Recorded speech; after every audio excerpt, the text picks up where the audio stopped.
Hello, Maria. Carolina. Hi, how are you? Good, good, excellent. Good to see you. Hello, everybody. See you too. Hey, good evening, Marie. How is it going? Good, No, it's good. going very good today. Awesome. We'll give a couple minutes for everyone to join, and then we'll get started. So while we are waiting for everybody to join, I'm gonna invite all our participants to show their beautiful face. Ah! Right now, we are only seeing the panelists. And again, I Show us. understand this is virtual, but that doesn't mean we don't get to see our smiling faces and recognize who we're talking to. No, Great I'm pretty idea. sure you guys as panelists feel the same way I feel as an instructor when I'm in front of the computer and I'm just seeing a blank screen. It's so much better to see smiling faces. So Agree. we have 39 people on this call already. I want to see 39 happy faces on this call. That's my challenge to everybody. Awesome. Thank you for that. Thank you. Absolutely. I got you for that anytime, my man. Hello, Nina. How are you? You're on mute. I'm good. It's been a long All day. right. 3 classes, but Good to see you. students. Yeah, I'm good. I think this will be good. It's good for them. They need to start getting ready for showing their beautiful faces Yes. with a smile on their face. That's where it all starts and that's where it all ends. Good attitude, right? For sure. For sure. Okay, why don't we get going with introductions? We have I think just a terrific panel and a lot that we want to chat about with them. So let's start. First, some quick introductions. I think many of you should have already had the chance to review some of the profiles of our all-star panel today. But very quickly, we have Riad Ardahji, and Riad is with a consulting company. Riad, what is it? Michiana. It's actually a combination of Michigan and Indiana together. So it's, I'm okay, right there, wonderful. Michiana. Okay. Gotcha. So Riad just, he brings more than 25 years of experience, primarily in manufacturing, but great variety of manufacturing roles, across automotive, rubber, medical industry, metal fabrication, a pretty big jump, I think, from automotive to medical devices. We'll want to learn a little bit more about that later on. He's also an adjunct professor at Indiana Tech and did go to school at the University of Tennessee with his BSIE, MSIE. Go Vols. Yeah, as well as being you don't get a lot of support for that, sorry. No. Riad. And he is a certified, black belt, also mentors and coaches IEs at Indiana Tech. And so Riad, thanks so much for joining us today. Also with us is Luiz Nery, who's a member of the IISC board here in Miami. And he also brings 15 years of experience as a consultant and production manager in across the world, Brazil, Panama, Colombia, Argentina, Mexico, Peru, Spain, and now in the US. He's currently a senior consultant with Epic Consultants and an adjunct professor at the College of Engineering of FIU. Okay, so welcome, Luiz. And finally, we have Captain Brett Powers. Brett is also a lean Six Sigma expert with 15 years of retail experience in everything, work design, continuous improvement, Lean, Six Sigma, data analytics. He's been principal engineer, technical leader, program management. He's managed multi-million-dollar budgets. A UM alum, and also an FAU alum with his MBA from there, and most importantly, 16 years with the U.S. Army. And so, as part of the Corps of Engineers, served in five countries and 1 combat tour. So, Brett, welcome and thank you very much for your service to our country. Thank you so much for having me, Eddie. So we're going to try to cover a lot of ground. There's questions that we've prepared, which we'll go through 1 hour roughly, and then we'll try to leave 20 minutes to 30 minutes for questions. For everyone on the call, this panel discussion was originally being set up for the benefit of the students, the IE students at the University of Miami. But we had such an all-star panel that we said it'd be a shame if we didn't open it up to the senior members, which we did. Okay, but we'll probably, when it comes time to question and answers, I'm going to open it up first to the students and take their questions, and with any remaining time, then I'll invite our senior members to participate as well with questions. Okay, so we're going to get going. To start off, thought it would be appropriate and beneficial to, if Riad, I'm going to ask you if you could do so, give a quick primer just on what Six Sigma and Lean is, and I'm going to bring up a couple of slides to start that. Guys, don't get scared. This is not going to be a 1.5 hour lecture, but wanted to take about 5 minutes just to make sure that it has enough context, as to what Lean and Six Sigma is. So I'm going to share my screen if you give me a moment. Actually, let me, everyone bear with me, please.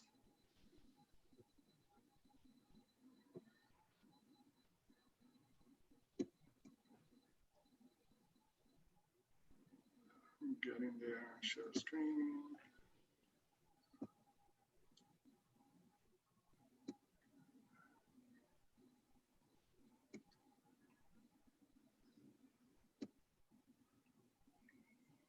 All right, can everyone see my screen? That looks good. All right, let's get to it, guys. Thank you, Eddie, and everyone joining us. Again, to me, Lean and Six Sigma, the way I look at it from macro and micro, very important. You're looking at the forest versus the trees and the leaves, guys. It's very important. You're looking at a big picture versus small. You zoom in on the problem, on the specific, but we'll talk more about it. Lean to me is about flow. It's making sure there is no stop and go. You want to make sure it's like rivers, not dams. So when you walk in the plant, products moving smoothly. If they stopping and all that inventory and so forth too, there is a lot of waste, and the waste in Lean, there's 7, but there is 8 actually. What's the 8th one, most important one that people unfortunately missed every time is human factor, that the people, unfortunately. And in Toyota, what we taught is respect for people. So make sure in any improvements, and these are continuous improvement tools, is you really leverage the people and their skill set. So more inventory, not a good, except the wrong inventory, not good. And waste can be in everything in the process. Anything we're doing from raw material to finished good, whether you're doing a value stream map and you're focusing on cycle time, takt time, balancing, and so forth. That's a very big thing. On the Six Sigma is about variation, guys. It's reducing variation. Is really, as you know, the Sigma is very important, and to get to the next level, it's very challenging to go Sigma. It takes a lot of work, a lot of effort, and it's designed because what you got is about capability. It's about standard versus actual, the actual versus standard. Sorry. So what you want to do is really always improving quality, and it takes a lot of effort and data to manage the Sigma reduction. Because it's very important, and stability. The first thing we do with data is make sure we have stability the data and the process is stable before we make improvement. Because if you have a moving line, it's hard to make a baseline and really improve and figure out what you get. So it's very improving. Y of X is very important in the Sigma, and I'll explain that in one of my articles. I'll share with you the secret formula for a successful transformation. And I talk about output, the Y as being output. Thank you, Eddie. All right. So what's value? So let's talk about value. Does anybody know what the definition of value of the formula? Some of us are practical engineers, but we also academia. Value, the formula for value is function divided by cost. And the more functions you have and less cost, the more value. Think about it about a vehicle. The more option it has, and let's say the cost 10,000. If another vehicle you're looking same cost but has more option, power door, power window, sunroof, you get more value, right? More economy, hybrid, you get more values for that. So that's where I would look at that, and it's always focused on the customer value and the voice of the customer, VOC. Next, please. And then map the value stream. Okay, we're looking from start to end, raw material to finished good transformation. We're looking wall to wall, coming in, coming out, what's in between. You have to figure out your inventories, processes. You have to understand your cycle time. You have to understand your takt time demand by the customer from the box number 1. And really understand changeovers, scrap, all those factors, OEE factors that take into consideration what makes it. Create flow. Keep it going, no stop, no turns, no tic-tac-toe, no back to the warehouse.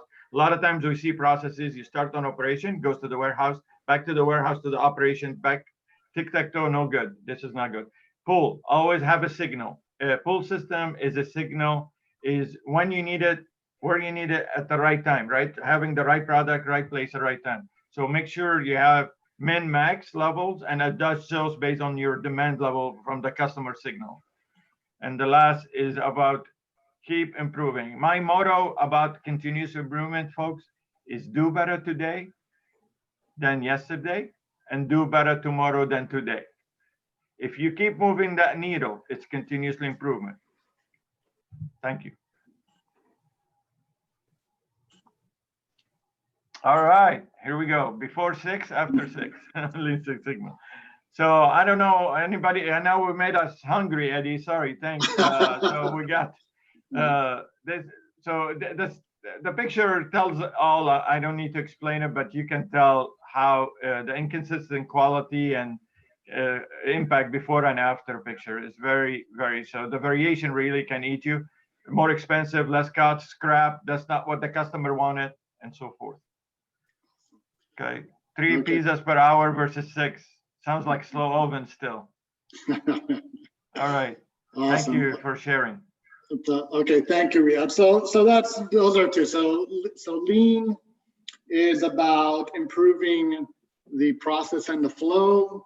Six Sigma is about that consistency in quality, right? And so I'd like to now maybe ask Brett first. Could you tell us, please, what do you feel are some of the specific types of challenges that make a good Lean Six Sigma project? So I guess the types, I have 2. So the first one is like when I get down to the shop floor or into a facility for the first time, I try to look for like some of those projects that are maybe more meaningful to those that are on the floor or working in the store. and then help build that culture and that buy-in towards that, you know, the lean programs or the continuous improvement programs that you have at your company.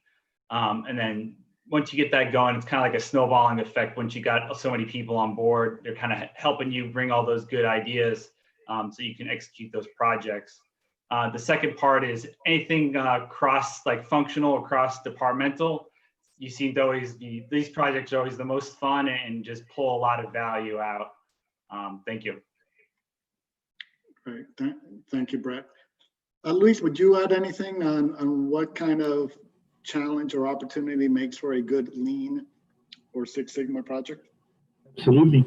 It is interesting. Brad, if I understand correctly, works inside, in-house, in projects. And I think Riad and myself as consultants, there's always one extra factor that is always important when you're selecting projects. That is the ROI. How much return on investment can the project bring? Because if companies are not seeing that value, or not seeing that money figure when the project is done, it's very tough for them to see the value on actually implementing a program. So this is, and we see the same thing when we're implementing and the companies selecting their own projects. Whenever they select projects that have an important return on investment, those projects are more likely to succeed. So that's always an important factor on a good project. Perfect. Thank you, Luis. Awesome. So now we've got a little bit of a sense for what makes a good project and what Lean is. All three of you are very experienced in your fields. I wanted to bring this to life, you know, for everyone. And I was hoping that you could each choose maybe one initiative that you're particularly proud of, you know, to share with everyone to really illustrate what is Lean or Six Sigma. And so maybe we'll start with Brett this time. Brett, do you have an example that you can share with us, please? Yeah, absolutely. So when I worked in aviation, we had an issue inside the program management office with billing. And so it's kind of one of those fun high ROI projects where the billing just wasn't getting done fast enough. And in aviation, you know, materials costs and parts are in the hundreds of thousands, millions of dollars. So by going through and working with the program managers and just streamlining their process, and then we got with corporate, and then we added like an IT component to where we kind of partially automated it. And so by using scan guns and other such things. So that was a very good project we had. We got that turnaround time in terms of the accounting practices in the facility. We shaved off, I think it was like 20 some odd days from a billing process, which is, you're dealing with that much money, it's incredible. So that's kind of my example. It's kind of a nice cross-functional one because you get a little bit of the IT side, but you also get the traditional industrial engineering stuff in there. Sounds like a great one. Thank you, Brett. Let me turn to Luis. Luis, could you share an example, please, of a? Yep, absolutely. I actually have a fun story because I think this was probably the least expected place for myself where I would end up doing a project. I'm from origin, I'm not an IE, I'm a mechanical engineer. So I kind of fell into the continuous improvement world. And now being a consultant, we are everywhere. So we go to many different places and many different companies. And then at the end, we found ourselves in a project in the planting of flowers in Colombia, in the farm. So when you think about it, it's like, okay, how can you lean up the planting and all the process of harvesting flowers and harvesting flowers with good quality? And what we ended up doing is we used a lot of the lean construction techniques, because if you think about it, the flower bed, that's what they call it, it's stationary and you actually need to move around it, unlike a production line where the product is actually moving. So by using those techniques of lean construction, we were able to minimize the time they were taking to do the harvesting process, where they would never be able to complete all the tasks they had to do in a regular day. They went out up to being able to complete by noon. So that in itself brings the quality up big time. So looking at flower growing and leaning it up, I think it was a very cool application of the methodology. Very, very cool. If I can follow up on that one, how were you invited to look at that project? We do a lot of work with the flower industry. And as of right now, I think we are in 5 different companies. And we've been throughout the whole supply chain, from the growing, cutting, making the bouquets, transporting them to the US. Over here, they bring it from a dry pack into a wet pack. That's why they bring it to Walmart or Publix or Costco or any of those places. And we get all the way to the end, where they have the direct store distribution, where they even do the merchandising. So we have projects in the whole supply chain. And I think the most interesting one was where I least expected. Because when you talk about agronomers, they call themselves engineers, but they're more like, I don't know, they're looking at the sun and the stars and the rain. It's a different breed of engineers. So it was a very interesting experience. Very interesting. Awesome. Thank you for that, for sharing that. Riad, I'd love to hear an example of how you've applied it in the past.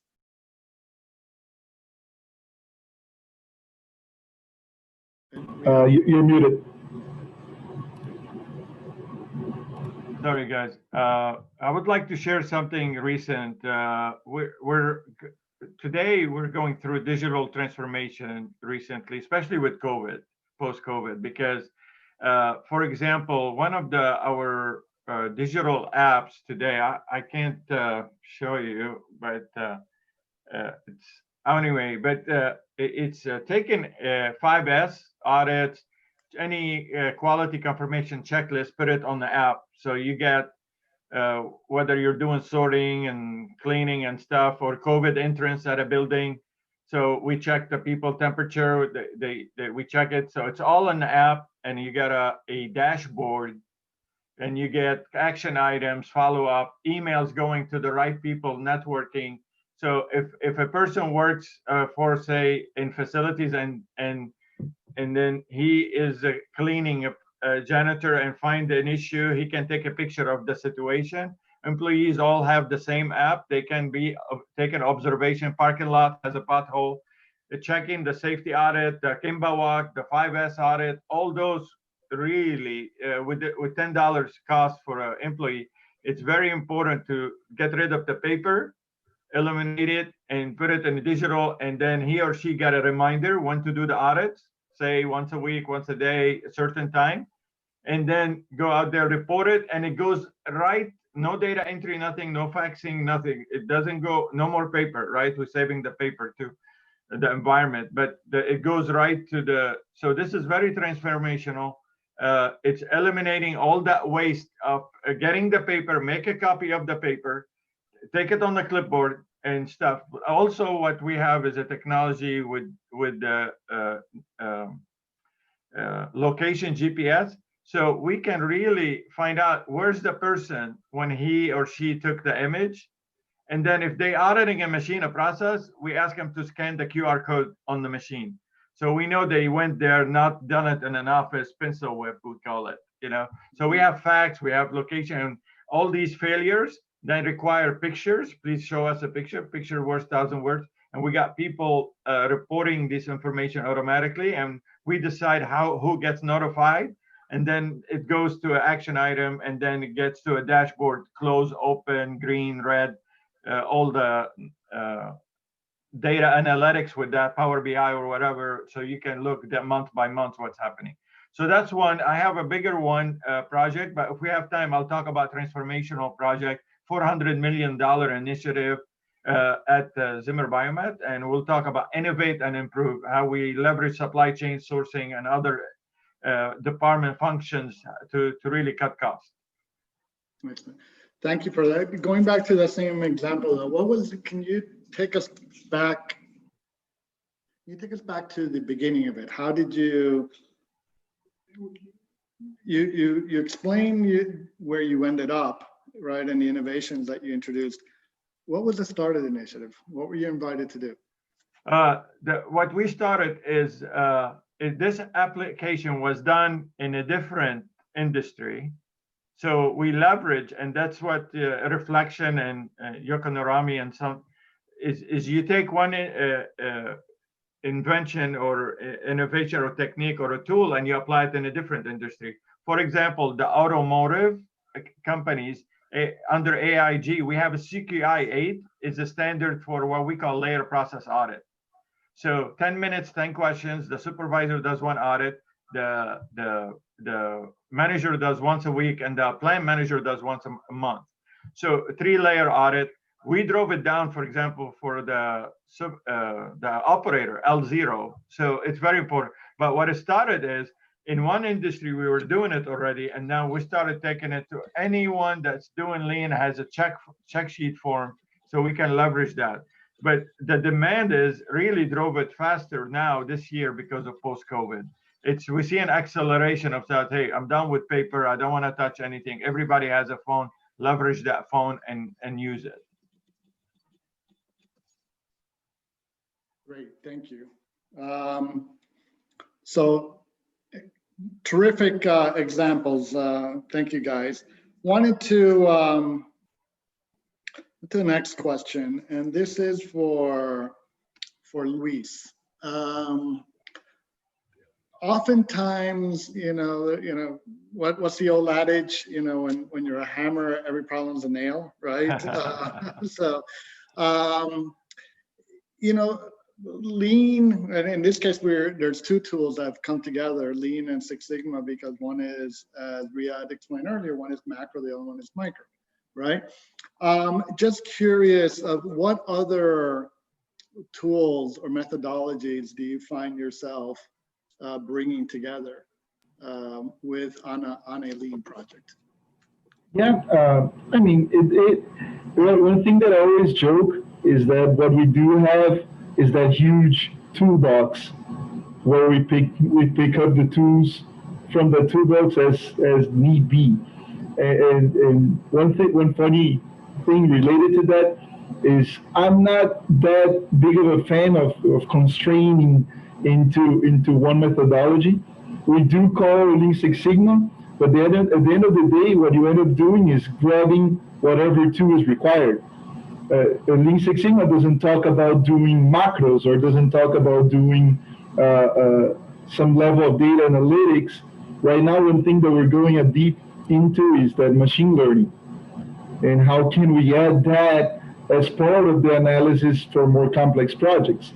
So yes, using tools, whenever you're going into the continuous improvement world, don't get married to one methodology. Don't get married to a trademark, because at the end of the day, that's what they are. Somebody made a trademark and they're selling that name. So I don't think the name is the most important thing. Is having those tools in your tool belt and knowing when to apply one or the other, and being able to simplify. I think that is the biggest key. Don't make the project more complex than what it needs to be. The problems to be solved are already complex by themselves. If you're making yourself harder by trying to make it more complex just to make the tool look good, I wouldn't go that route. Yeah, thank you. And that's been my experience, and really with younger engineers that have worked for me, is being able to appropriately evaluate what the opportunity is, right? And then what are the appropriate approaches or tools to bring to that. And it oftentimes isn't one or it's like 3 or 4, right? To be able to assess and then ultimately implement whatever change you're trying to drive. Allow me to just to add one fun story. It's going to be short. Yeah, we're good on time. Yeah. I was a while back, a few months back, talking to my friends from university, and one of my friends came to me and say, Lean Six Sigma is something from the past. The cool new thing is safe. What is safe? It's scaled, agile, framework, something. Then man, sounds cool. What that is? No, it's a very complex problem-solving tool that nobody really can use properly, except for Cisco, Boeing. It was just big technological companies that could do it properly. And then I came back with that example that I gave you about working on the field with farmers from Colombia. And we also work with multi-million-dollar company owners. If any methodology cannot give you the flexibility to deal with the both ends of the spectrum, it doesn't suit me. So when you're talking about methodologies and tools, just make sure it works. It doesn't matter where it's coming from. Great, exactly. Thank you for that. Brett, I want to ask you the same question. You know, you're giving your experience in both retail and in the Army Corps of Engineers. How have you been? You know, what kind of methodologies or tools do you find yourself often bringing together? Yeah, I mean, especially in retail and being in such a large company, and I'm sure those that are in you know, large corporations as well will start picking up a lot of these similar tools. Like for me, all the project management methodology, whether it's traditional or hybrid or agile, just because of the sheer scope and scale, especially in the military side. You know, Army Corps is a lot of construction projects, and you know, a lot of things like building hospitals, things like that. Even some labor types of projects. You know, if we got to build sandbags to protect like houses or buildings. So all those, you know, you need those project management skills, and to get a good grasp of that and understanding that is critical. And the other one is kind of in the body of knowledge, the information engineering, especially my role now. Our world is like almost 100% digital nowadays, and you got to be able to pull that tool out of that toolbox around, you know, being able to grasp data, find data, understand data, and use that on your projects or even in your normal IE work. It's very hard to go out and measure all of our data nowadays. When you work in retail, you think about, we got stores all over the country, right? No matter what type of retail you're in order to make good decisions or to execute on certain projects, you need to pull that data and kind of use it and harness it and on your projects. So those are the ones that I've seen and I rely on a lot lately.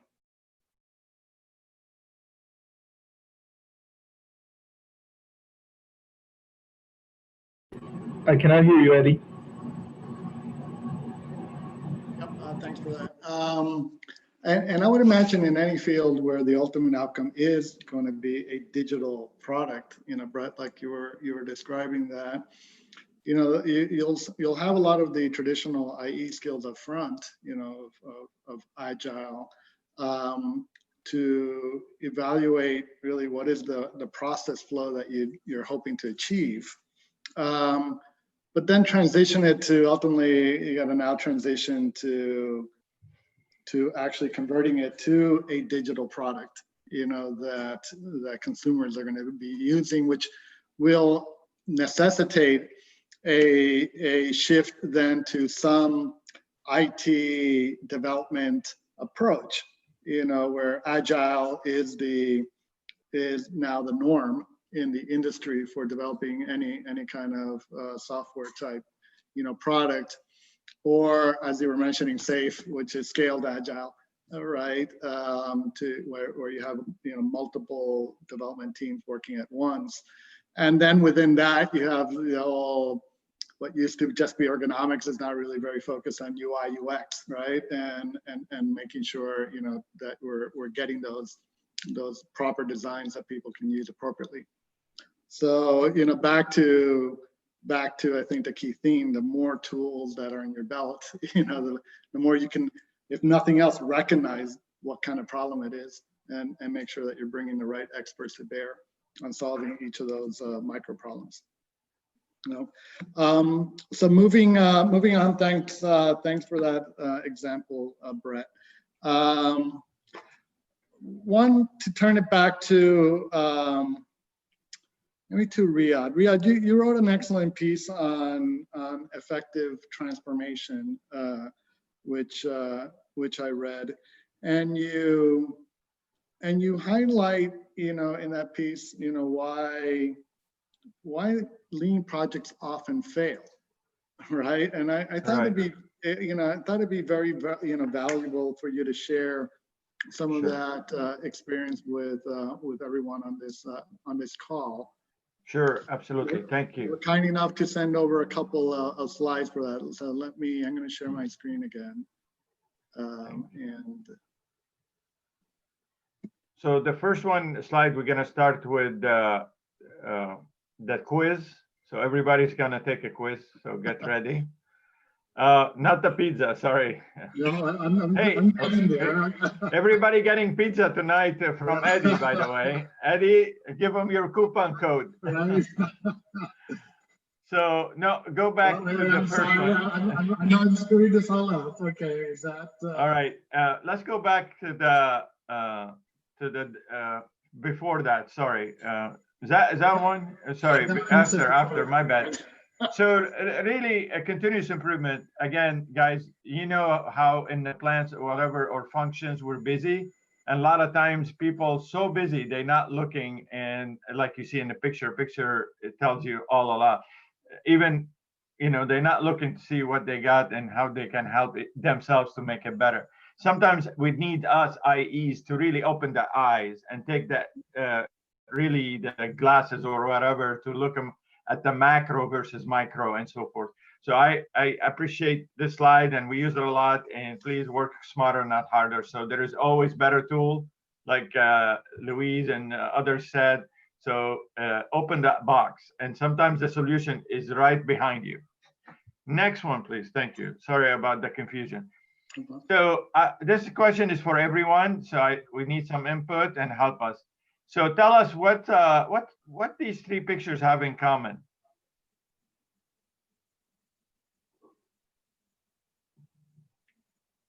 So I'm going to start, if I don't hear anything back, I'm going to start mentioning name. So Nina, what do you see? Jeremiah, Bill, Casey. Nina, well, you're not going to ask the faculty member to do this. Sorry, Nina, sorry. Okay, Alexa. All right, so maybe, how about Ethan? Ethan, okay. He took Lean Six Sigma already, and he's a blue belt. So Ethan, speak up. On the spot, man. All right. I've been finishing a test. Can you repeat the question? Did he fall asleep on me here? What right here, buddy, top line, what do these three photos have in common? Vanessa, would you like to try Vanessa? Yeah, 1 second. All right. I like that you picked the one that had the camera off. Yeah, Eddie, are we good on time, or we need we're to good on time? Yeah. I answer it. I'm just gonna make a guess. They all are constraints somehow. Okay, good enough. Good. Okay. So who went on a diet? Anybody went on a diet? Come on. Okay. How successful were you, Brett? I mean, I'm successful, but I was running like 4 miles for the military, so I'm proud. All right, you had to do cheating. it, but how many times people really go on diet and succeed? It's very tough, right? The chocolate bar, the snacks, and so forth. Very tough. You got to be committed and dedicated, and you get all the support. And most importantly, what you need is a scale. If you really want to make sure you have a chart, data, and a scale, very important. Track it every day. You're doing up or down. You need measurement. You need a check. Not just say, I count the calories and everything. How about smoking? How many smokers do we have online? Come on. No Cuban cigars? Anyway, how difficult or how easy to stop smoking? No different than lean, folks. It's very hard to sustain.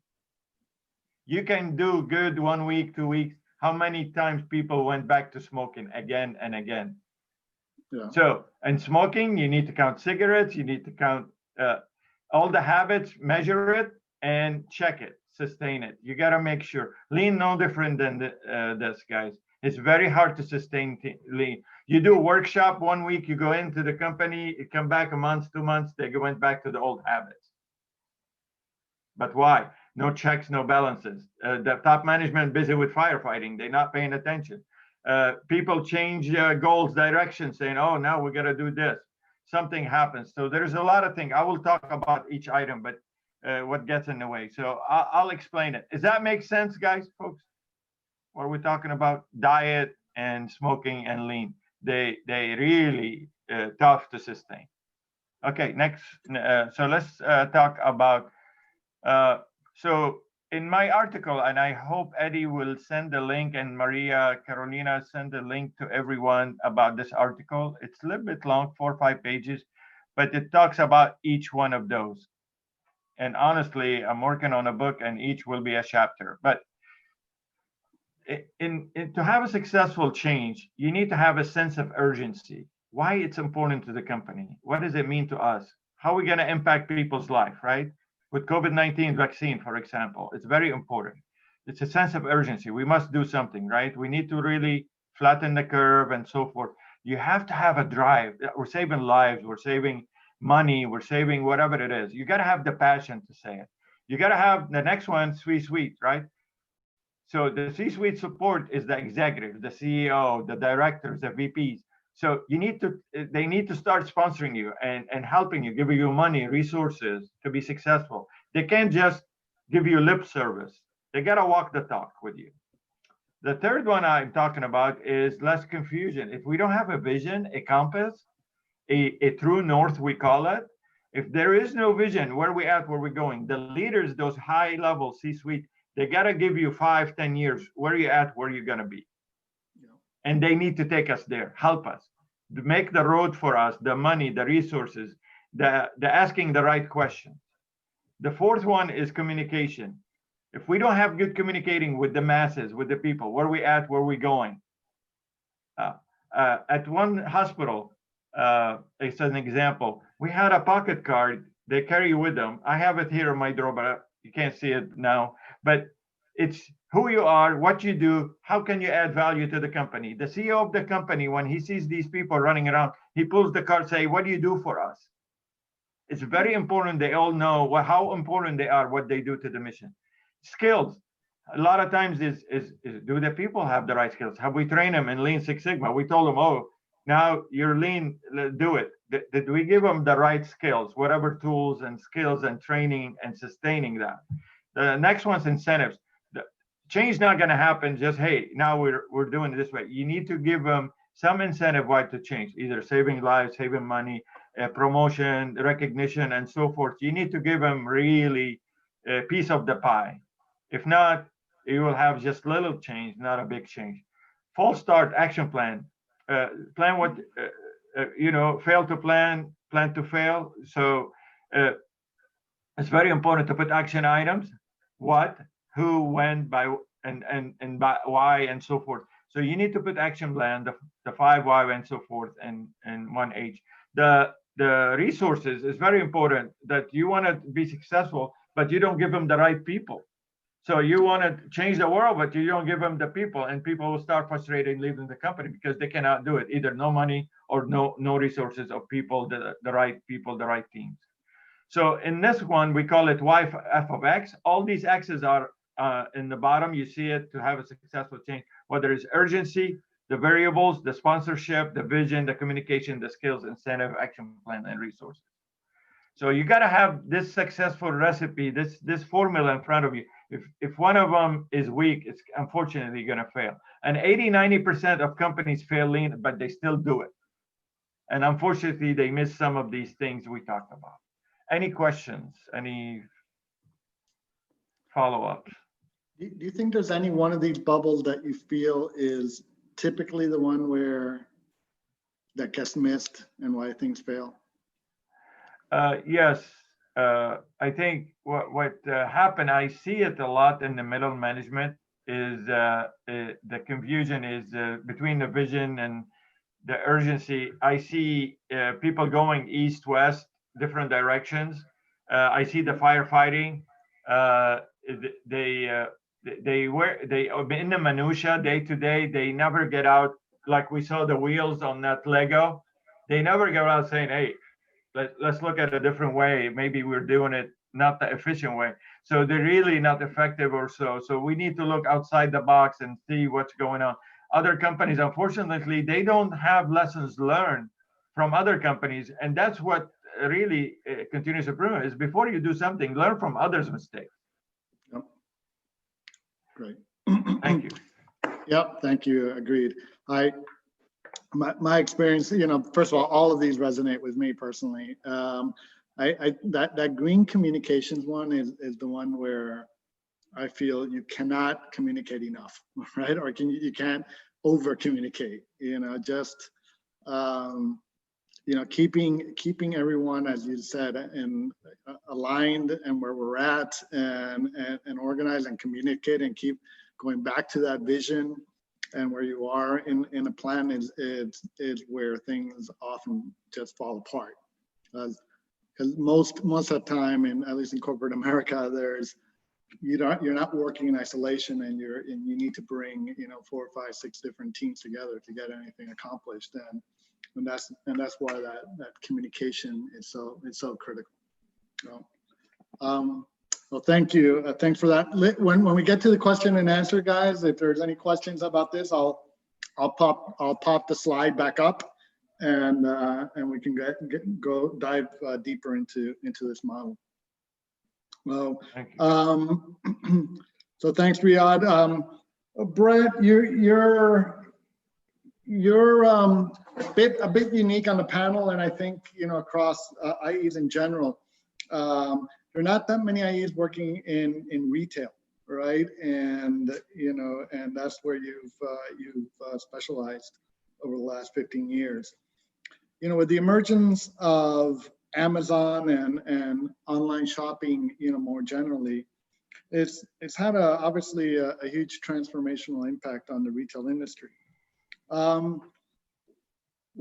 What would you say are some of the key challenges that you face today, and that your company faces and all retailers are facing, and what are some of the opportunities for industrial engineers to really drive value in those areas?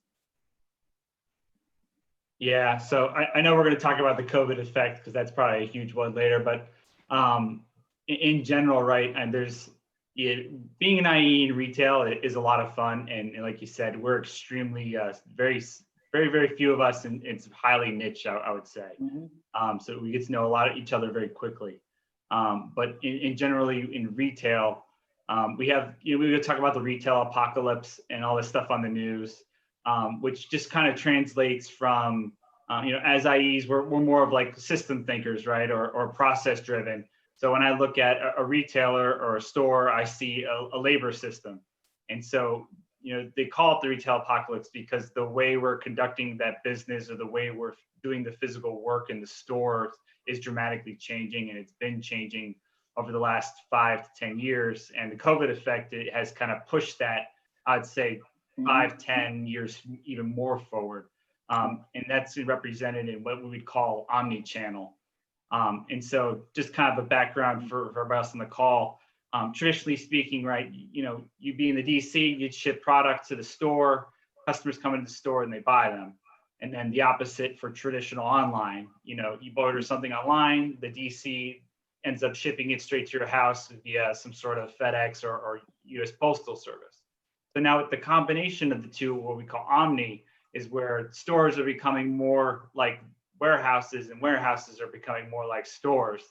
And then when you combine two traditional work processes, it just ends up becoming huge opportunities for us, because we're just reinventing things and redoing and relearning things. So as an example, you can order now and we end up shipping from store. A lot of retailers, Walmart, Target does that. And so now these store associates and the retailer are becoming like warehouse employees. They're going out and picking inventory off shelves, bagging it, and then shipping it through that mailing service, or their customers coming in and picking up in the store, or because of COVID, it's become very popular for a curbside pickup, or in Amazon's case, they have their own fleet of vehicles. So we're starting to see that consolidation, and it's such a large opportunity in that process and in the redesign of that whole thing.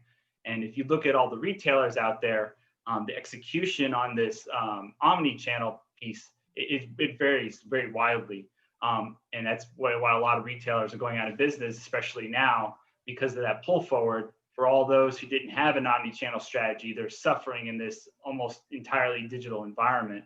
An example, what Domino's Pizza is doing fantastic, right? Because they bought in and totally invested in the omni-channel process, and retail, Walmart and Target just leading the way. And they haven't missed a beat, right? One, because they're essential, but two, because they invested such money into building out these processes. The IE teams in those companies just completely redesigned the store's labor models so they could support that. So that's the one big area, and all these other retailers out there that we have a lot of opportunity to affect. The second part, I get to work in a lot more lately. It's called dynamic scheduling.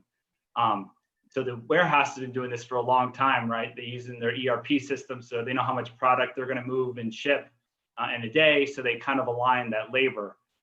The new way is now with stores is we want to align our store labor with the customer traffic, so we can better utilize that customer experience, sell better, and overall just have a better store experience so we can increase profit. Companies like Disney have been kind of doing these things for probably 10, 15, 20 years, but retailers taking that on now is another huge opportunity for us in terms of building labor standards, work standards, using all these technologies, and then combining that with modeling so we can allocate that labor to those stores in this new dynamic scheduling system. And in these companies that fund that, they're almost entirely built of IEs and software engineers just designing this stuff out. So that industry is kind of on fire right now because retailers are kind of desperate to increase efficiency and reduce costs, especially in this environment.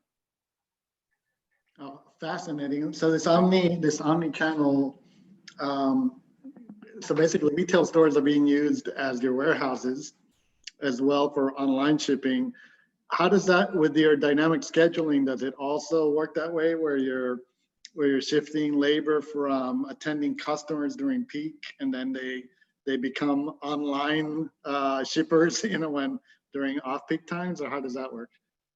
Yeah, so that's the challenge, right? I wish I could say it was a perfect system and we have it all worked out, but we're learning, and this is like the cutting edge for us. So we're really trying to model it out and build it out as best we can. Like Black Friday, things like that. We look at last year's sales results and things like that to see what's going to be that traffic, for online, and what are the stores expecting. And then kind of going back to the information engineering point of it, not all retail locations are the same, right? And so you'd have to forecast that demand in the different areas. Like you may have a store in a city that just gets slammed, like a Best Buy with 400 people waiting in line.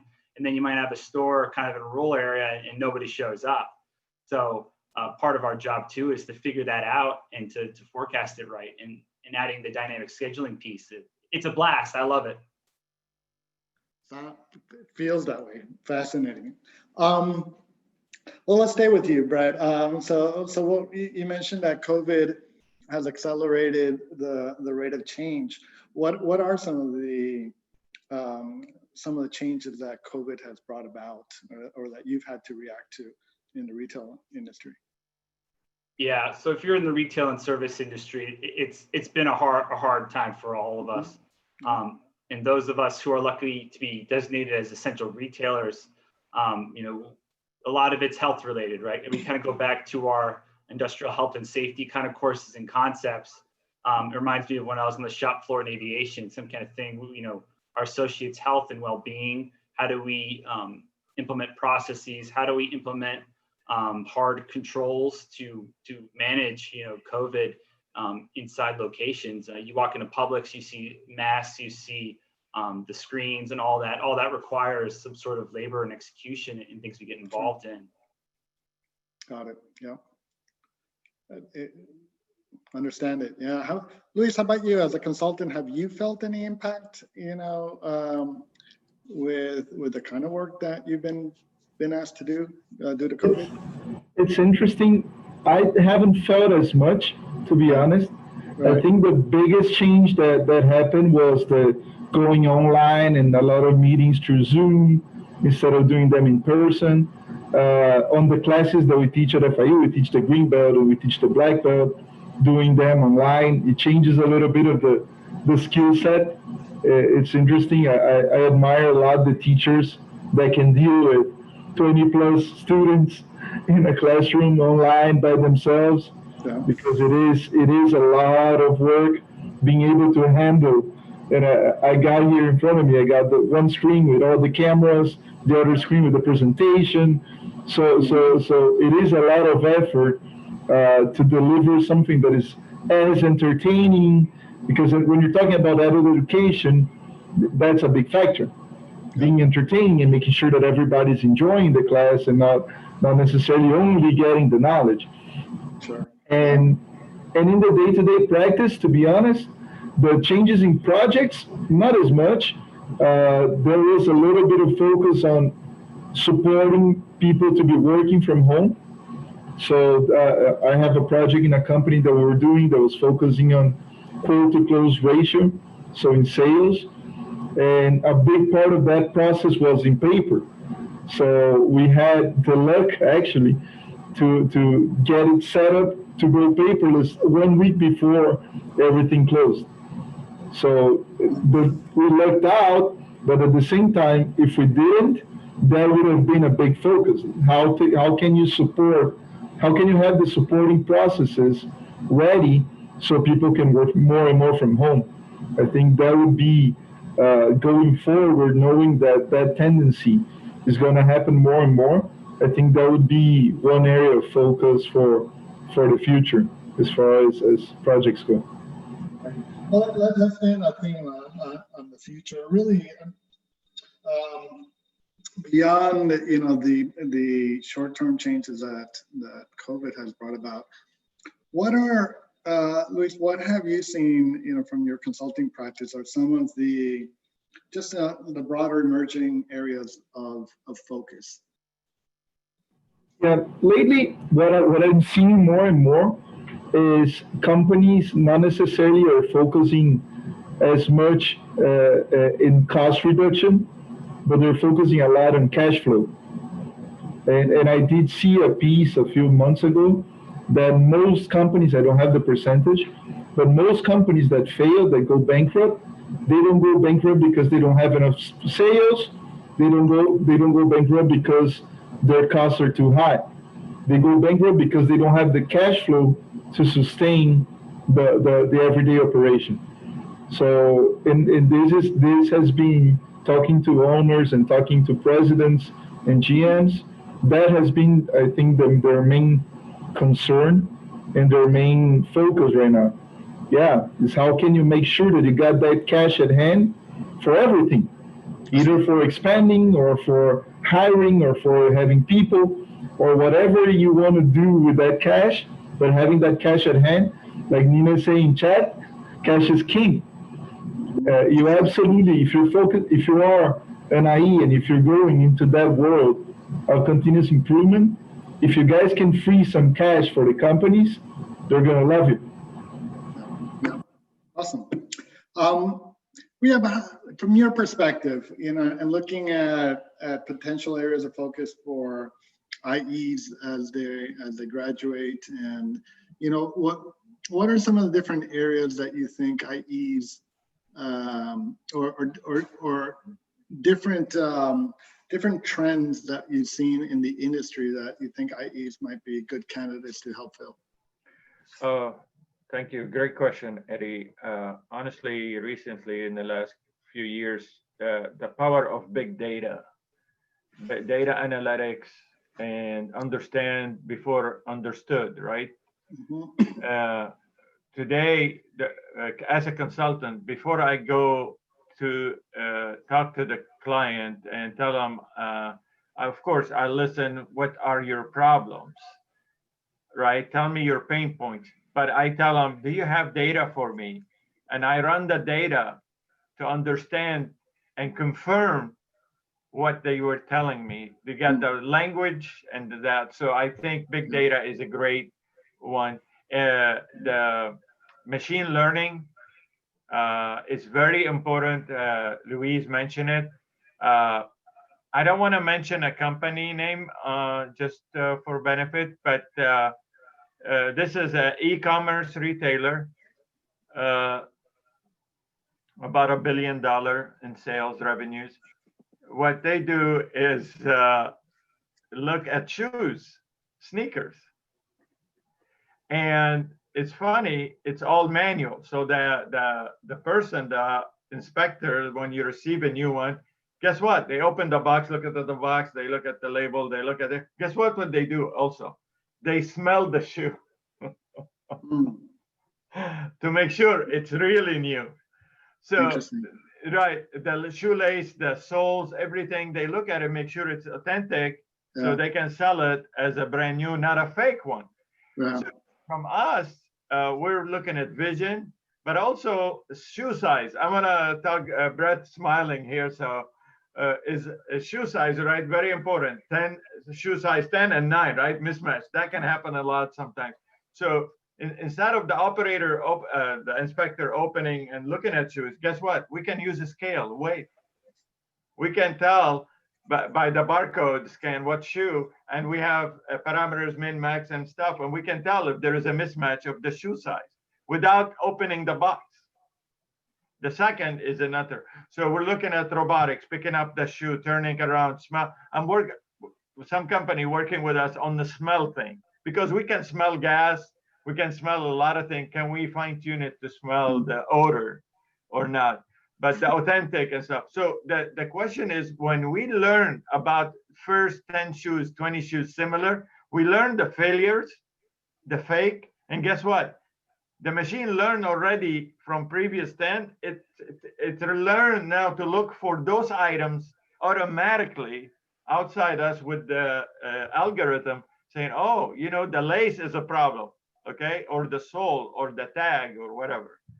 So those are two things. Supply chain, end to end is very important. Right now with COVID, is having the right product, right place, right time. So it's very important. Supply chain, IE and supply chain are a recipe for success, because really it hits a lot of places. Yep. Okay. Excellent. Thank you. Brett, did you want to add anything to what Riad listed?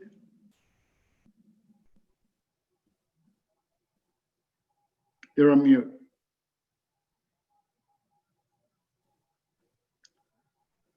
Okay. No. Okay. Perfect.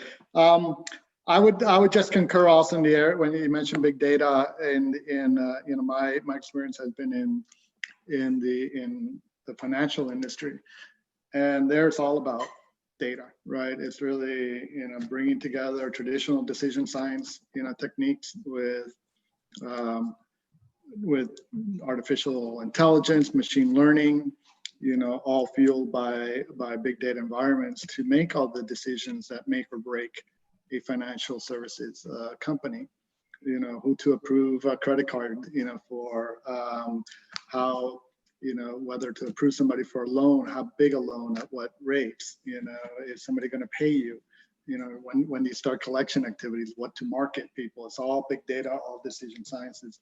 Very lucrative area, and one that if you look at what jobs are available, unending number of jobs for decision scientists, which again today is combining traditional statistical techniques with some of the newer AI type tools.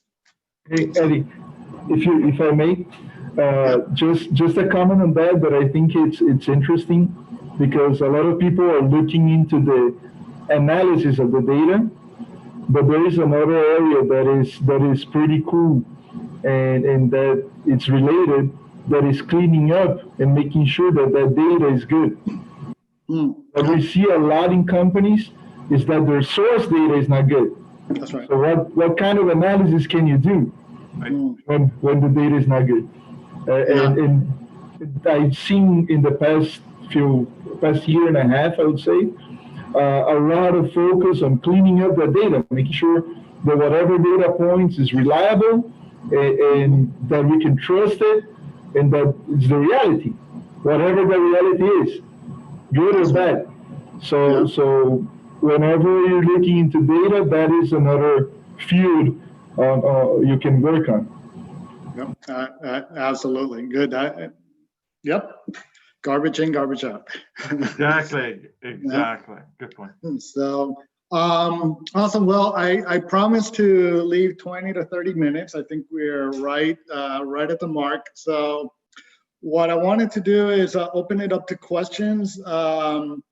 You know, we didn't touch on any career related questions, you know, or anything else, like, or leadership or whatever is on your mind, or if you wanted to ask about anything that was brought up today. Completely open to any questions that you'd like to ask. So I'd like to start with, again, as I mentioned earlier, if we give the UM students the opportunity to ask the first few questions. So just unmute yourself and ask. Yes, that's what I wanted to say, Eddie. I'm gonna invite everybody who asks questions to unmute themselves and also turn on their camera so we know who we're talking to. Yep. Show us your smiling faces. I have like one or two, maybe kind of open-ended. I guess also Eddie, thank you for that kind of, you know, guiding the last hour. So this, I guess, is for anyone, for Brett or Riad, I guess.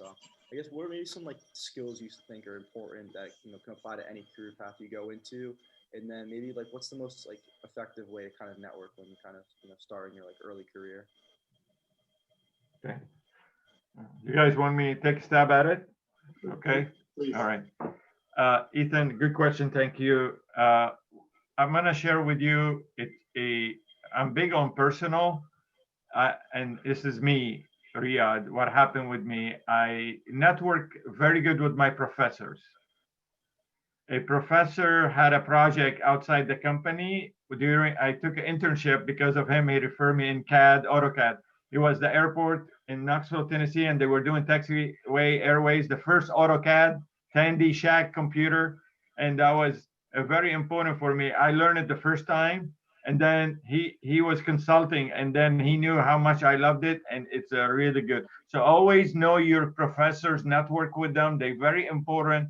They are your extended network. They're in contact with industry. The skill set, okay? People skills, communication skills, number one. Okay, I'm telling you guys, you can't go anywhere. Communication, whether verbally, orally, you know, body language, all that good stuff. So get your people skills, sharpen that. Unfortunately, we don't spend a lot of time. We spend a lot on science and math and stuff, but the people is lacking. We need more people. Last thing I want to say, we need doctors and nurses, although this is not the topic, to learn Lean and Six Sigma. They need to go back to nursing school and learn that before we go out there and improve, because the resistance is so high. But I'll stop right now. Thank you. Time up. Brett, yeah, could you unmute yourself, Brett, and yeah, please share. Yeah, so networking, I think once you're in your first job, I think a good way of networking is just kind of get involved in what's going on. Like for example, like when I was in aviation, we spent a lot of time going out with the aviation community in Miami, which is huge, and going to events and helping schools. When you're at a big company like mine, like there's a lot of things going on. Like there's always 5K runs, a lot of meetups. So going to those things and talking to folks and seeing other people that work in other areas is always beneficial. Also, if not, you know, there's always like secondary projects. So I like getting random projects and meeting other people in different groups or trying to solve their problems. A great way to meet people is to solve their problems, and being IEs, we end up doing that a lot. So with your skill sets, you can meet a lot of people real quick with that kind of stuff.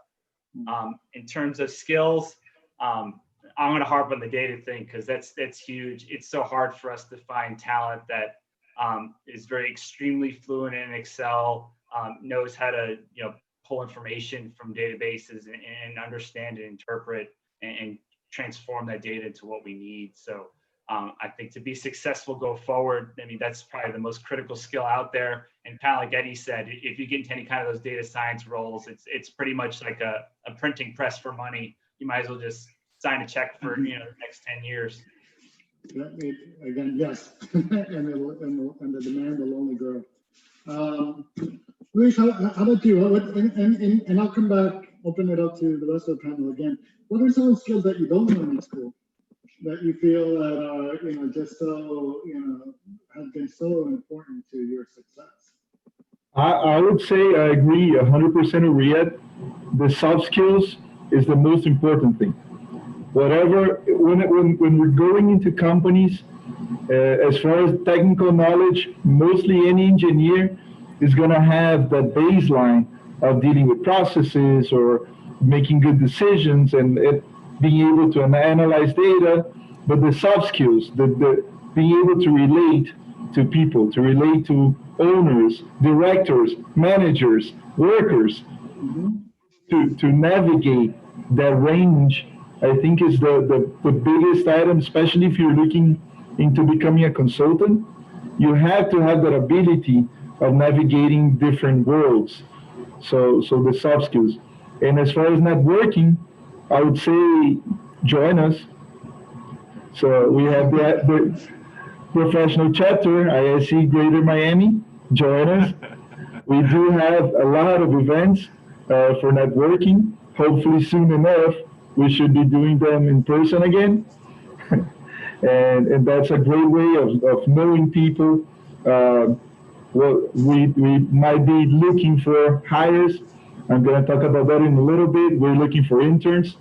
So that's a great opportunity for networking. If I can jump in and also add, probably for me, the skills that I had to personally learn to be much better at, to be successful. One is that relationship skill. My work style was always, let me bring in all the information and let me solve the problem, right? And let me come out with a great plan.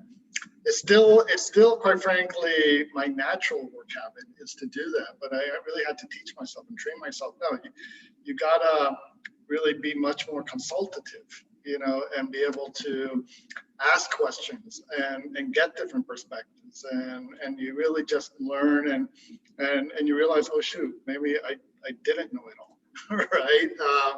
And if nothing else, by going through that process, it also naturally gave more buy-in into whatever it was that ultimate recommendation was going to be. As we are pointing out, change management is hard. Okay, and it's even harder. Somebody's telling you what to do as opposed to somebody's consulting with you, and together you're trying to figure out what's the best way of doing things. But I did so being much more consultative and asking a lot more questions, I think was critical. And building on that communication point that Riad that you mentioned, being able to write well. And by well, I mean very efficiently, especially in a corporate environment. You need to be able to synthesize, for leaders that are all extremely busy, within a paragraph, what really do you want, in that email? That subject line has to be really on point. That first 3-4 sentences have to be really on point. Being able to synthesize critical information and in presentations also. You're not writing dissertations, right? It's a very different communication style in corporate America than in an academic environment. You're not getting paid by the word, right? It's quite the opposite. And so, communication, being able to synthesize presentations and being able to effectively use email and being much more consultative were things that I personally were critical to be successful. Okay. Great. Next question. I have a question. Hi, Bo. Hello. Good.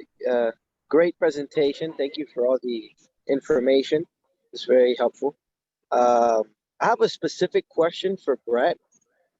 I'm very interested in enlisting in the Air Force, but taking a more kind of officer route. And I was wondering what sort of branch or area would be recommended for someone who did study industrial engineering. I'm not sure if it's logistics or, and I know that he was presented as working with the Corps of Engineers with the military. So I just would like to hear his input on that. Yeah, no, great question. So yeah, you definitely want to go to commission in the Air Force. So the Air Force has a different branch as well. They have basically they're like the Army Corps for the Air Force. They build installations in mainly airfields. You can go through them, or they do have like an airlift kind of logistics branch as well. Both are fitting. I know IEs in the Army that are in logistics in the Army, and then there's a lot of them myself that are in the actual Army Corps. It's just a matter of what interests you more. If you like more project management, you like more moving earth and building stuff, then you probably want to go towards, I'm the exact branch that they call it on there, but it's very similar to the Army Corps on their end. Or if you like logistics, supply chain, warehouses, that kind of stuff, then the Air Force is the way to go. I mean, they got a lot more fuel and oil and things like that. And if you like aviation, the whole airlift thing is huge. They essentially run their own version of like an airliner. We go into little mini airports and we get on the Air Force like airline system to go to different countries. So if that kind of stuff interests you, that's definitely the way to go. Thank you very much. Thank you. Yeah. Okay. I took those notes down. Appreciate it.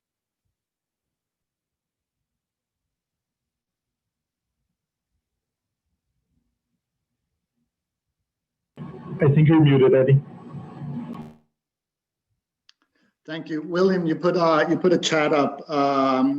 Did you have some advice for Bo as well? Oh yeah, I was going to say that there are a lot of defense contractors in the Virginia, Maryland, and DC area. If he wants to go into manufacturing or systems, because you don't just have to go into logistics. Well, you could still do logistics because there are a lot of manufacturers that deal with that as well. So. Thank you. I'm going to check the chat right now. Appreciate it. I didn't list which manufacturers specifically or which defense contractors. But if you want to list, I mean, we do have Boeing in this area. We have Raytheon. We have Northrop Grumman. We have, let's see, Lockheed Martin, of course. So. William, would you be willing to share your email address to Bo, and maybe you can offer him a little bit more guidance on that? If he wants to connect with the National Capital Chapter, yes, of course. Okay. Yes, that would be great. Thank you very much, Mr. Great. Thank you, William. All right. Any other questions? Say a quick note that we haven't even hung up on this call, and we are already starting to see the benefits of joining these meetings and this chapter once we leave the school. Whatever Luiz was saying, we haven't even left and we are already starting seeing those benefits. So I want everybody to pay a lot of attention to that. This is how things happen in real life. You ask questions, you get answers. That's right. Thank you, Maria Carolina. Awesome. One thing I would like to recognize, you guys are already doing networking on LinkedIn and sending invites. So I encourage everybody, guys, network. LinkedIn is free. and we see a lot of opportunities, and we can share them with you. So please do that, and we'll be happy to help you in any way we can. So we're here, not just this moment, but behind the screen also. That's right. We are great counsel. So with that in mind, I'm going to repeat that I have posted our social media information on the chat. So make sure you connect with us. Most of you guys always with the phone in your hand. So take that phone, get on the LinkedIn app, follow us, get on the Instagram.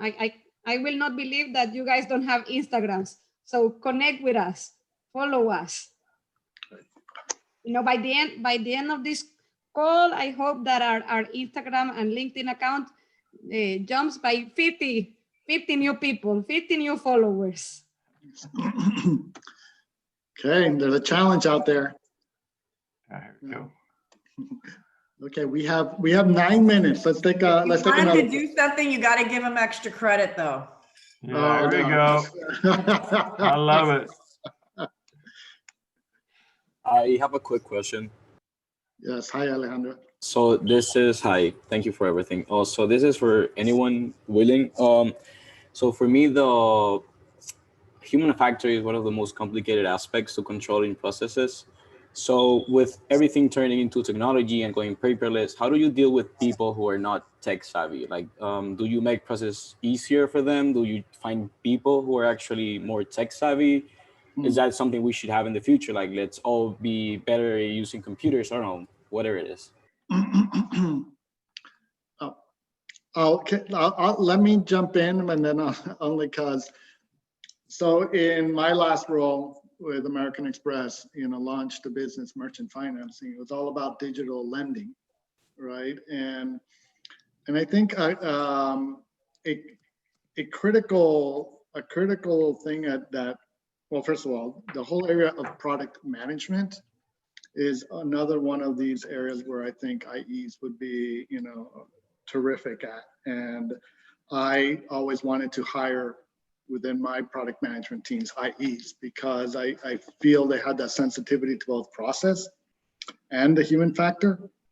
Okay, but ultimately the goal is to be able to design applications, right? That whether you're designing it for a external customer, for an internal, employee of the company, you're trying to take out the complexity, right? And you're trying to design applications, that make it extremely easy, which is extremely hard to do, right? To be able to take out that complexity. But that's where, the whole area of lean process design together with UX, where you're designing that user experience and then the UI, the actual interface and the like, it's all geared towards exactly what you're saying, taking out the need to be tech savvy, from individuals. You don't have to be tech savvy to use Facebook, right? So that's really what our job would be to do. So let me open it up, Riad, Luiz, Brett, how would you answer the question? Yeah, go ahead, Brett. I'll go later. Yeah, I mean, in retail, we don't get that luxury to pick and choose people, right?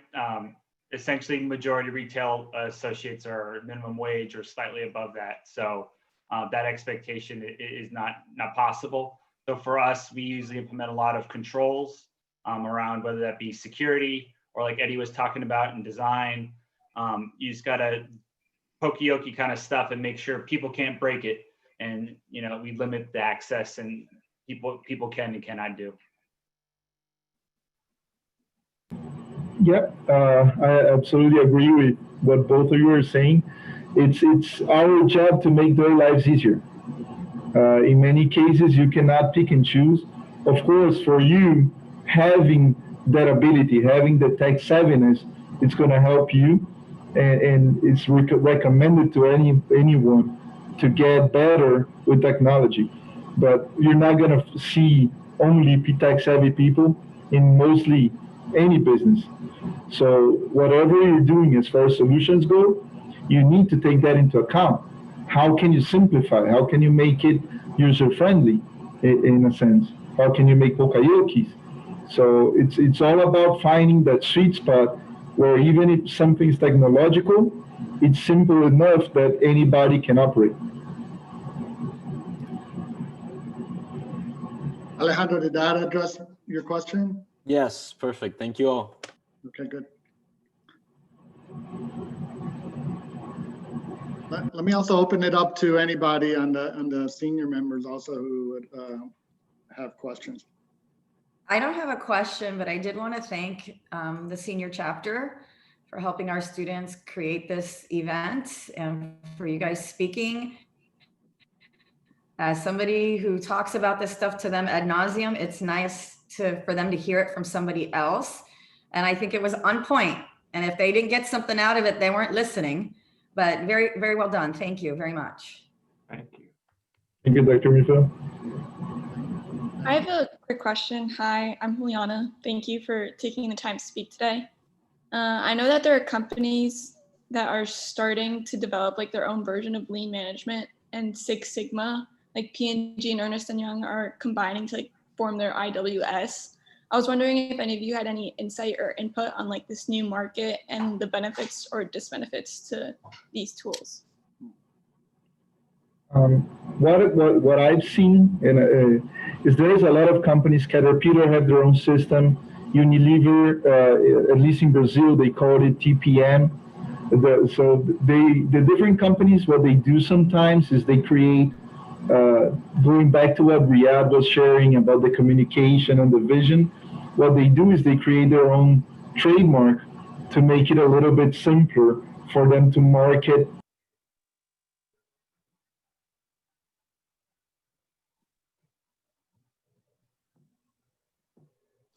Luis, you seem to have gotten muted. Yeah, he was having issues with Zoom earlier, so Okay, I think we're gonna have to go to the next one. got it. But Any issues? so I think the point is, yeah, at the end of the day, especially consulting companies, need to sell, right? And so they'll brand their own methodologies that then they could, they can go into companies and try to sell. It's usually some just repackaging of a lot of similar concepts. Hey Eddie, we have an extra question here in the chat. Okay. It says, I have tomorrow many interviews for the Society of Hispanic Professional Engineers. I want to know if there is any recommendation you might have regarding the screenings and what recruiters are looking for. Okay. Well, good luck. Go Good ahead. luck, definitely. My favorite question, and I'm gonna share this with you, I do it all the time, is how many footballs can you, sorry, how many footballs can you fit in a Boeing 747? And it's not the answer, so I want to help you guys. It's not about the answer. It's just how you come there. What the object is a 3D model, right? I'm not going to give you a lot of tips, but you need to look it up. There's answer on the internet. And ping pong balls. Also, there is a number of somebody really figured it out, but you need to get into the data and analysis and explain how you get to the answer, or to get to the answer, not really the answer. So, for example, why sinkholes are round? Does anybody know that? I mean, these are Google interviews, guys. I'm telling you. So be ready.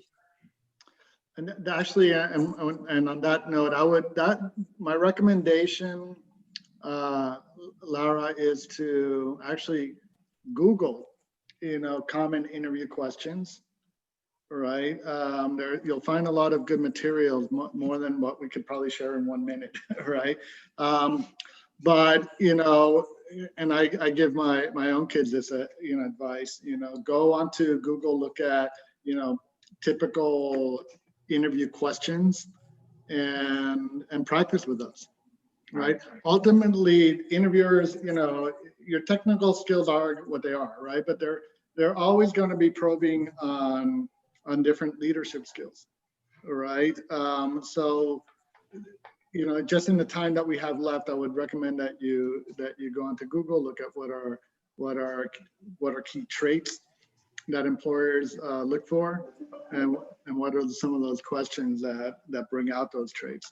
On that note, we are, one of the programs that we're going to be working to put together with the UN chapter is a mock interview evening, and with some other career or some other interviewing tips. I forgot what date we had targeted for that. The 11th. The 11th of November. November. Okay, thank you. So in 2 weeks. So It's called teamwork. See, I say 11th, they say November. thank you. Okay, so Larry, unfortunately a little bit late for tomorrow's interviews, but hopefully early enough as all of you are going to start the interview season that it might be helpful to you. I think I'm back. If I may add just a little bit, what I would say, if you're a student, if you're looking for an internship and or first job, is it like that? It's bad, right? Yeah. Okay. I think it should be better now. So if you're looking for a first job or an internship, most companies are not going to be looking for necessarily the technical skill. They assume you get it. What they're going to be looking for are the soft skills, the communication, that ability to present, and that's what they're going to be looking for, is somebody that they can mold, somebody that they can take, and that ability of really adapting to different environments. So if anything, don't focus too much on the technical side. They expect that should be a given. Focus a little bit more on the how can you be a good fit for them on the personality aspect. Right. Good point. If I may, sorry, go ahead. Just to add, because in my prior life, I did hire. My goal when I was interviewing was twofold. And like Luis and everybody says, I already could see from your resume whether you had the skills I needed. I wanted to know how you thought and how you would integrate with people. So if I asked a question like the football question and you gave me an answer without asking me any additional questions, I knew that you would be a know-it-all as opposed to a team player who would collaborate, right? So I was more concerned with, are you going to work well with others as opposed to already know all the answers to everything? Thank you. Excellent. Nina, thank you so much. The questions is like, for example, double-decker, is it fuel airliner or not? Does it have seats, no seats? Is it cargo, is it regular? So you ask these questions because now you're trying to get through. I've had people where they tell me it's length and width and it's a surface area, whatever. Definitely no. I need you to go to the right, but look it up, it's good. I want to share something with you. Somebody asked about questions. Always have flashcards. I have them and I'm ready with them, even though I'm a consultant, been there, done that. So my first number one question is, tell me about yourself. And I will summarize it with three S's. Success, what's your previous success? What have you done? Success in your case is college and classes, volunteering, all those stuff you're doing. Working with professor, special project, helping professor, teaching, whatever, mentoring, and so forth. Number two, the S, strengths. What strengths, skill set you bring? Number three is situation. How does it apply to the new company? Link you to them. Thank you. That's all. So similar to a debate where candidates, they ask a question and the candidate answers whatever they want, right? Basically, you need to understand what are the points that you want to bring out, so that if you get a question like the softball question Riad just said, tell me about yourself, or tell me what are your strengths or whatever, that you already know, hey, these are my selling points. and again, to identify what those selling points are. There's some technical, there's, but look at what are different leadership attributes. I'm a great, really good communicator. I collaborate extremely well with my colleagues, right? Just very good problem solver. Whatever those, those leadership traits are that you think are important, know them, and these are what I want to bring out, and these are the specific activities or experiences that I want to make sure they know about, right? And I can sell. Have your own agenda so that you can fill, or you can steer questions towards what you want. Those cards are a great idea. Like when I interview, I usually kind of have out in front of me, just because I forget about experiences, is, what are key leadership traits that I believe I have, that, what are key experiences that I want to try to bring out if possible. Just have your agenda ready to go. And since we're on that subject, if you guys allow me, we are looking for interns. So I'm gonna send my email and chat. I think this is a cool focus group. I was talking about that with Eddie earlier. The fact that we're looking at a lot of students that are interested in the subject. So if you guys would be interested in Lean Six Sigma, consulting, ISO implementation, that's what we do. We're here Miami based. So if you guys are interested, please shoot. Luis, you're muted again. On the email and put it in chat right now. So that's a perfect example of having your own agenda, right? And making sure that you can bring it out when the opportunity. 100%. Right? So, what's in it for me? Exactly. What's in it for us? Well, guys, listen, this this has been a terrific evening. Riad, Brett, Luiz, again, thank you for sharing your time and your expertise with everyone. Would recommend, as Maria says, there's a lot of links there by which you can communicate with us. Use LinkedIn. You can reach out to any of us. Ask us to join your network, and you can chat with us there as well. Okay. So. And Maria is urging to speak. Yeah, yes, it's bothering me. No. So before we go, picture time.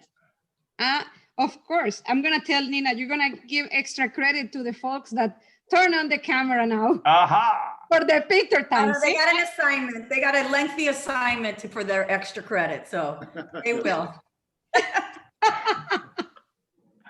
So it's picture time. We need to show how we are partnering up, and that's why we gotta see all these smiling faces. And do not look at your I don't know, another program now. Now this is the real time to look at the camera and smile and show how much did you like this event. So camera's on everybody for a picture. Go ahead. All right. So tell you when to give me and your while best. she's doing that, I'm going to. Yeah, Maria, make sure you're looking at us too. 1, 2. See, I was looking and I was smiling. You're gonna love this one. But that's just one group. Now I need the other group because I only get 25 people per screenshot. So let's do it again. And while she's doing that, I'm going to be, by the way, soliciting our professionals again. We hope to do at least 2 more of these panel discussions. So need volunteers for that and for the mock interviews. So please look and hopefully you'll join, you'll volunteer. So thank you. I don't see your smiling faces. The assignment is not only for turning on the camera. How are you gonna be like this in the picture? No, show me your excitement in that camera that you just turned on. Now we're talking. So 1, 2, oh, Laura really got it. 3. Awesome. Love it. Much All right. better. Thank you, guys. All right. Okay, thank you guys. Everyone have a good night. Thank you, guys. Good night. Bye. Thank you for coming. Bye, thank you. Thank you. Yeah.